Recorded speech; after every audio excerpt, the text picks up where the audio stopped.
नमस्कार सभी को। आज हम समस्थानिक और संभारिक जो होते हैं उनके बारे में विस्तार से अध्ययन करेंगे। सबसे पहले समस्थानिक।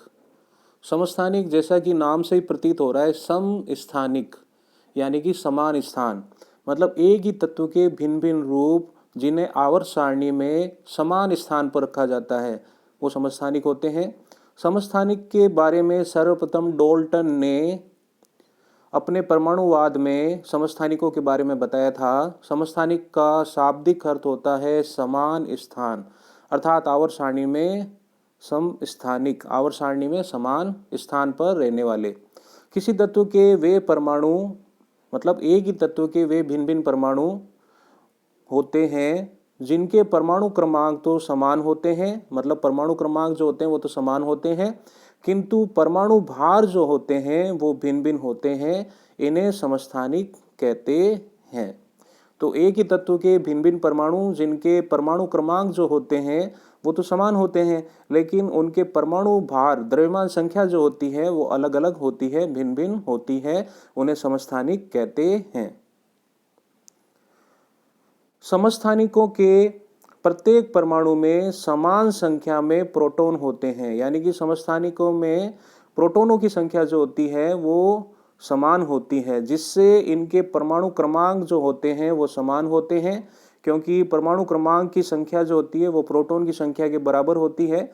परमाणु क्रमांक जो होता है इसे Z से व्यक्त करते हैं और प्रोटॉन को P से व्यक्त करते हैं। तो किसी परमाणु की परमाणु क्रमांक जो होता है वो उस परमाणु में उपस्थित प्रोटॉन की संख्या के बराबर होता है, किंतु न्यूट्रॉनों की संख्या अलग अलग होने से उनके परमाणु भार जो होते हैं वो भिन्न भिन्न होते हैं, परिवर्तन होते हैं। और जो परमाणु भार जो होता है उसे द्रव्यमान संख्या भी कहते हैं, इसे A से व्यक्त करते हैं। और द्रव्यमान संख्या A जो होती है वो प्रोटॉन और जो न्यूट्रॉन होते हैं, प्रोटॉन और न्यूट्रॉन जो होते हैं उनके योग के बराबर होती है। प्रोटॉन और न्यूट्रॉन को सम्मिलित रूप से न्यूक्लियॉन कहा जाता है। तो किसी परमाणु की द्रव्यमान संख्या या परमाणु भार जो होता है वो उस परमाणु के प्रोटॉन और न्यूट्रॉन की संख्या के योग के बराबर होता है। तो समस्थानिकों में क्या होता है, समस्थानिकों में प्रोटॉन की संख्या समान होती है, परमाणु क्रमांक जो होते हैं वो समान होते हैं, लेकिन न्यूट्रॉनों की संख्या जो होती है वो अलग अलग होने से उनकी द्रव्यमान संख्या और परमाणु भार जो होते हैं वो अलग अलग होते हैं। अब हम उदाहरण के जरिए समस्थानिक जो होते हैं या आइसोटोप, इंग्लिश में समस्थानिक जो होते हैं उनको आइसोटोप कहा जाता है, तो हम एक उदाहरण के जरिए समस्थानिक और आइसोटोप जो होते हैं उनको समझते हैं। हाइड्रोजन जो होता है, हाइड्रोजन परमाणु जो होता है, हाइड्रोजन तत्व जो होता है उसके ये 3 समस्थानिक होते हैं। पहला समस्थानिक होता है 1s1 जिसे प्रोटियम कहते हैं। दूसरा समस्थानिक होता है 1s2 जिसे ड्यूटेरियम भी कहते हैं। और तीसरा समस्थानिक होता है 1s3, इसे ट्रिटियम भी कहते हैं। यहाँ पे एक चीज़ समझते हैं, जैसे हम एक उदाहरण लेते हैं 1h2। यहाँ पे ये जो नीचे जो संख्या दे रखी होती है ये होता है परमाणु क्रमांक, जो कि परमाणु में प्रोटॉन की संख्या के बराबर होती है। और ऊपर ये जो संख्या जो है इसको द्रव्यमान संख्या कहते हैं, और इसका मान जो होता है वो प्रोटॉन और न्यूट्रॉन की संख्या के योग के बराबर होता है। यानी कि ये जो है ये तो हो गया Z और ये जो है ये हो गया A। अब हम कार्बन के जो समस्थानिक होते हैं उनकी सहायता से समस्थानिक जो होते हैं उनके बारे में समझने का प्रयास करते हैं। कार्बन जो होते हैं उसके 3 समस्थानिक होते हैं, एक होता है 6C12, एक होता है 6C13 और एक होता है 6C14। अब इन तीनों समस्थानिकों में जैसे पहला समस्थानिक लेते हैं 6C12, इसमें प्रोटॉन की संख्या होती है 6 और इलेक्ट्रॉन की संख्या होती है 6, न्यूट्रॉन की संख्या जो होती है वो भी होती है 6, और प्रोटॉन की संख्या 6 इसलिए इसका परमाणु क्रमांक Z जो होता है वो 6 होता है, जबकि प्रोटॉन और न्यूट्रॉन का जो योग है जो कि द्रव्यमान संख्या A के बराबर होता है वो होता है 12। अब हम अगला लेते हैं 6C13, इसमें प्रोटॉन की संख्या वही बराबर 6 और प्रोटॉन और इलेक्ट्रॉन की संख्या परमाणु में बराबर होती है, इसलिए इलेक्ट्रॉन भी 6 और इसमें जो न्यूट्रॉन की संख्या जो होती है वो 7 होती है, यानी कि न्यूट्रॉन की संख्या चेंज हो गई, इसमें परिवर्तित हो गई, न्यूट्रॉन की संख्या 7 होती है। तो प्रोटॉन की संख्या 6 है, तो परमाणु क्रमांक वही आएगा, Z जो है वो 6 के बराबर होगा। और द्रव्यमान संख्या A जो है, जो कि प्रोटॉन और न्यूट्रॉन के योग के बराबर होती है, वो होती है 6 और 7 13। तो यहाँ पे द्रव्यमान संख्या चेंज हो गई, 13 हो गई। अब 6C14 को लेते हैं। इसमें भी प्रोटॉन की संख्या 6 ही है, इलेक्ट्रॉन की संख्या भी 6 है, और न्यूट्रॉन की संख्या जो होती है वो परिवर्तित हो जाती है, 8 हो जाती है। और परमाणु क्रमांक जो होता है वो सेम रहता है, 6 रहता है। और द्रव्यमान संख्या जो है ए जो है, प्रोटॉन प्लस न्यूट्रॉन जो है वो 6 और 8 14 हो जाती है।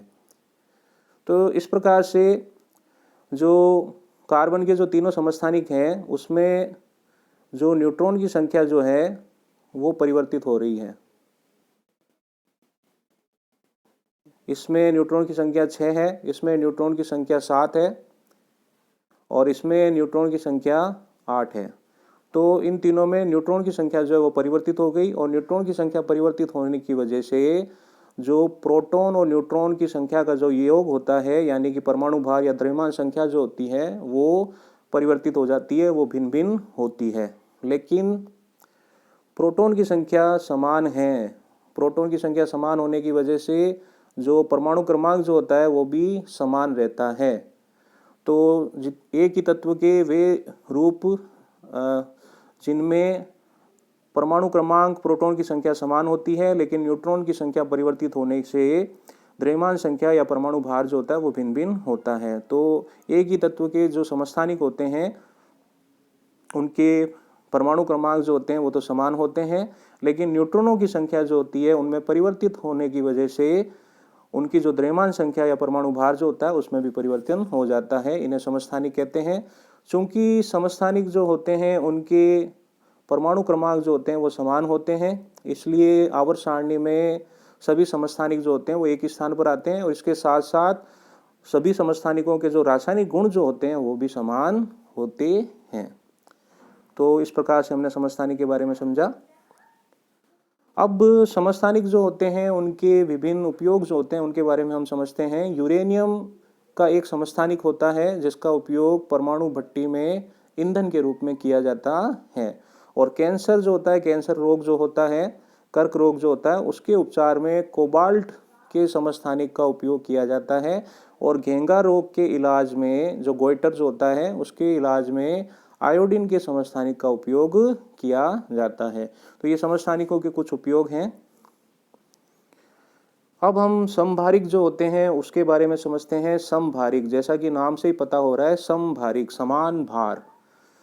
अलग अलग पदार्थों या तत्वों के वे परमाणु अलग अलग, उसमें तो तत्व जो था समस्थानिकों में तत्व एक था, उसके अलग अलग रूप थे। इसमें अलग अलग तत्व हैं। अलग अलग तत्वों के परमाणु जिनके परमाणु द्रव्यमान जो होते हैं वो तो समान होते हैं, लेकिन उनके परमाणु क्रमांक जो होते हैं वो अलग अलग होते हैं। ऐसे परमाणुओं को समभारिक कहते हैं। तो समभारिक जो है वो भिन्न भिन्न तत्वों के परमाणु होते हैं जिनके परमाणु द्रव्यमान संख्या जो होती है वो तो समान होती है, लेकिन परमाणु क्रमांक जो होता है वो अलग अलग होता है, जिसकी वजह से ये आवर्त सारणी में अलग अलग स्थान रखते हैं। क्योंकि किसी परमाणु में उपस्थित प्रोटॉन की संख्या जो होती है वो उसकी परमाणु क्रमांक कहलाती है, इसलिए हम कह सकते हैं कि समभारिक परमाणुओं में प्रोटॉन की संख्या जो होती है वो अलग अलग होती है। तो समभारिक परमाणु जो होते हैं उनमें प्रोटॉन की संख्या जो होती है वो अलग अलग होती है, लेकिन चूंकि समभारिकों में परमाणु भार या द्रव्यमान संख्या समान होती है, इसलिए प्रोटॉन और न्यूट्रॉन का जो योग होता है वो समान होता है। क्योंकि परमाणु भार द्रव्यमान संख्या जो होती है वो न्यूक्लियन के योग के बराबर होती है। न्यूक्लियन यानी कि प्रोटॉन और न्यूट्रॉन के योग के बराबर होती है, इसलिए समभारिक जो होते हैं उनमें परमाणु भार जो होते हैं वो समान होते हैं, लेकिन परमाणु क्रमांक जो होते हैं वो अलग अलग होते हैं। अब जो समभारिक जो हैं उसको हम एक उदाहरण से समझते हैं। समभारिक जो होते हैं इसको इंग्लिश में आइसोबार भी कहा जाता है, और एक उदाहरण के जरिए हम समभारिकों को समझते हैं, विस्तार से समझते हैं। 3 तत्व हैं, पहला है आर्गन, दूसरा है पोटेशियम और तीसरा है calcium. Ar argon, K potassium और Ca कैल्शियम। अब आर्गन जो है इसका सूत्र है 18Ar40 और पोटेशियम का 19K40 और कैल्शियम का 20Ca40। अब पहले हम आर्गन की बात करते हैं। आर्गन जो होता है इसमें प्रोटॉन की संख्या होती है 18, इलेक्ट्रॉन की संख्या भी 18, क्योंकि प्रोटॉन और इलेक्ट्रॉन की संख्या जो होती है वो बराबर होती है परमाणु में, क्योंकि परमाणु विद्युत उदासीन होता है और उसमें प्रोटॉन और इलेक्ट्रॉन की संख्या समान होती है, इसलिए इलेक्ट्रॉन भी 18।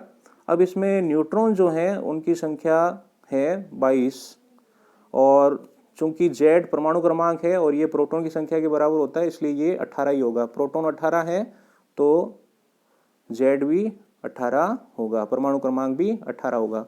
और परमाणु में प्रोटॉन और न्यूट्रॉन इनका योग जो है वो द्रव्यमान संख्या या परमाणु भार होगी, यानी कि A जो होगी वो 18 और 22 40 होगी। अब हम पोटेशियम की बात करते हैं। पोटेशियम में प्रोटॉन जो है वो 19 है, यानी कि अलग हो गए, इलेक्ट्रॉन भी 19 ही होंगे और न्यूट्रॉन जो है वो पोटेशियम में 21 होते हैं, ये भी परिवर्तित हो गए।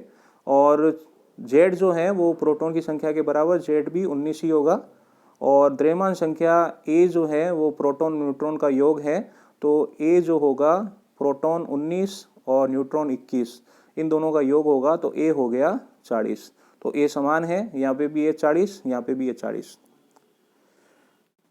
अब हम कैल्शियम की बात करते हैं। 20 Ca40 है और इसमें प्रोटॉन की संख्या है 20, प्रोटॉन की संख्या चेंज हो गई, इलेक्ट्रॉन भी 20, ये भी चेंज हो गई, न्यूट्रॉन जो है वो भी 20, ये भी परिवर्तित हो गई। Z जो है वो प्रोटॉन की संख्या के बराबर है तो Z जो है वो 20, तो ये भी चेंज हो गई। और A जो है वो प्रोटॉन और न्यूट्रॉन के योग के बराबर है, तो A होगा प्रोटॉन 20 और न्यूट्रॉन 20, 20 और 20 40। तो यहाँ पे देखिए, यहाँ सिर्फ जो द्रव्यमान संख्या या परमाणु भार जो है A जो है वो समान है, यानी कि परमाणु भार या द्रव्यमान संख्या जो है वो तीनों परमाणुओं में समान है। और बाकी प्रोटॉन की संख्या जो है वो अलग अलग है, इलेक्ट्रॉन की संख्या भी तीनों में अलग अलग है, न्यूट्रॉन की संख्या भी अलग अलग है और परमाणु क्रमांक जो है वो भी तीनों में अलग अलग है। सिर्फ इनमें कॉमन क्या है? A, यानी कि द्रव्यमान संख्या या परमाणु भार। तो इसलिए इन्हें समभारिक कहते हैं, यानी कि इनके परमाणु भार या द्रव्यमान संख्या जो होती है वो बराबर होती है। अब चूंकि समभारिक या आइसोबार जो होते हैं उनके परमाणु क्रमांक जो होते हैं वो भिन्न भिन्न होते हैं, इसलिए आवर्त सारणी में इनके स्थान भी भिन्न भिन्न होते हैं और इसके साथ साथ इनके जो रासायनिक गुण जो होते हैं वो भी भिन्न भिन्न होते हैं।